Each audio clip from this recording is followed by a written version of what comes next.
கிறிஸ்மஸ்னாலே நமக்கு ஞாபகம் வர்றது ப்ளம் கேக் தாங்க. நல்லா சாஃப்டான ப்ளம் கேக் எப்படி செய்யுதுன்னு சொல்லிட்டு பார்க்கலாமா? ஃபஸ்ட்டு அதுக்கு தேவையான பொருட்களை எடுத்துக்கலாம். ஒரு கப்பில் சுகர், அதுக்கப்புறமா 2 பட்டை, 4 கிராம்பு, 4 ஏலக்காய், இது எல்லாத்தையும் எடுத்து நல்லா பவுடர் பண்ணி வச்சுக்கலாம். அதுக்கப்புறமா நமக்கு பிடிச்ச டேட்ஸு, டூட்டி ஃப்ரூட்டி, இதெல்லாம் நமக்கு எது வேணால் நமக்கு பிடிக்குதோ அது எல்லாத்தையும் எடுத்துக்கலாம். நான் வந்து கேஷ்யூ, ஆல்மண்ட், டூட்டி ஃப்ரூட்டி, அதில் 2 டைப் ஆஃப் கலர் எடுத்திருக்கேன். அதுக்கப்புறம் செரி, அப்புறம் டேட்ஸு, பிளாக் ட்ரை கிரேப்ஸ், இது எல்லாத்தையும் எடுத்துக்கிட்டேன். 2 ஆரஞ்சு பழத்தை நல்லா ஜூஸ் பண்ணி எடுத்து வச்சாச்சு. இந்த நட்ஸு, டூட்டி ஃப்ரூட்டி, இது எல்லாத்தையும் வந்து நம்ம என்ன பண்ணோன்னா, இந்த ஆரஞ்ச் ஜூஸ் போட்டு நல்லா சோக் பண்ணி வச்சுக்கலாம். இதை நம்ம வந்து நைட்டே சோக் பண்ணி வச்சுட்டு கூட செஞ்சால் நல்லாயிருக்கும். நான் வந்து ஒரு 10 மினிட்ஸ் வந்து சோக் பண்ணி வச்சுக்கிறேன். அதுக்கப்புறமா நம்ம சுகரை வந்து கேரமலைஸ் பண்ண போகிறோம். அதுக்கு ஒரு கப்பில் சுகர் எடுத்து அதை வந்து நல்லா ஸ்லோ ஃப்ளேமில் வச்சு நல்லா மெல்ட் பண்ணி எடுத்துக்கலாம். இந்த பதத்தில் வந்து மெல்ட் ஆகி வந்ததுக்கப்புறமா ஒரு 1/4 கப் அளவு நம்ம தண்ணி வந்து ஊற்றி அதுக்கப்புறமா ஒரு 1 மினிட் அதை வச்சுருக்கலாம். இதை பாருங்கள், நல்லா தேன் கலரில் வந்துடும். இதை வந்து ஆஃப் பண்ணி நம்ம கூல் டவுன் பண்ணி எடுத்து தனியாக வச்சுக்கலாம். நெக்ஸ்ட்டு வந்து ஒரு பேனில் ஒரு 100 கிராம்ஸ் ஆஃப் பட்டர் வந்து ஆட் பண்ணி அது நல்லா மெல்ட் ஆகணும். அந்த பட்டர் வந்து நல்லா மெல்ட் ஆனதுக்கப்புறமா நம்ம சோக் பண்ணி வச்சுருந்தோம் இல்லையா, டேட்ஸு, நட்ஸு, அது எல்லாத்தையும் எடுத்து நம்ம இதில் ஆட் பண்ணிக்கலாம்.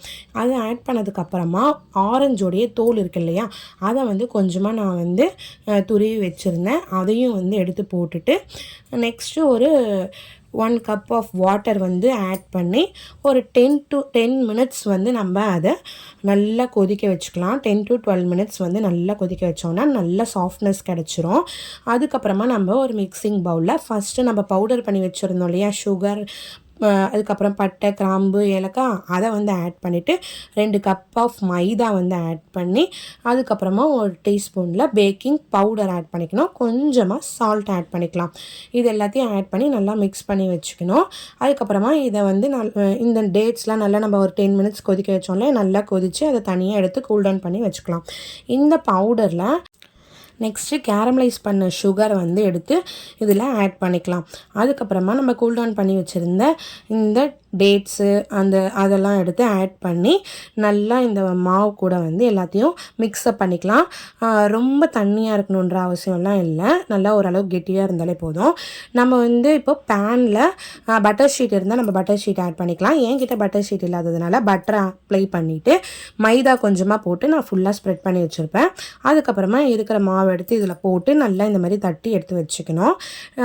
இன்றைக்கி வந்து நான் ஓவன் இல்லாமல் தான் பண்ண போகிறேன். அப்போ குக்கரை வந்து நல்லா ப்ரீ ஹீட் பண்ணி வச்சுட்டு அதில் குட்டியாக ஒரு தட்டு போட்டு இதுக்கு மேலே இதை வச்சு மூடிடலாம். ஒரு 15 மினிட்ஸ் கழித்து எடுத்து நமக்கு தேவையான நட்ஸு, செரி, இதெல்லாம் மேலே போட்டு 60 to 70 மினிட்ஸ் நம்ம வச்சு எடுத்தோன்னா சூப்பரான ப்ளம் கேக் வந்து ரெடி ஆகிடுங்க. இது பாருங்கள் எவ்வளோ சாஃப்டாக சூப்பராக இருந்தது. அந்த நட்ஸ்லாம் கடிக்கும் போது உள்ள டூட்டி ஃப்ரூட்டிலாம் வந்து அப்படியே சாஃப்டாக சூப்பராக இருந்தது சாப்பிட. உங்களுக்கும் ப்ளம் கேக் பிடிக்கும், கிறிஸ்மஸ்க்கு செய்வீங்கன்னா செஞ்சு பார்த்துட்டு எப்படி இருக்குதுன்னு சொல்லிட்டு கமெண்ட் பண்ணுங்கள். ப்ளம் கேக் யார் யாருக்கெல்லாம் பிடிக்கும்னு சொல்லிட்டு கமெண்டில் சொல்லிக்கோங்க. இந்த சேனல் உங்களுக்கு பிடிச்சிருந்தா லைக் பண்ணிக்கோங்க, ஷேர் பண்ணிக்கோங்க, மறக்காமல் சப்ஸ்கிரைப் பண்ணிக்கோங்க.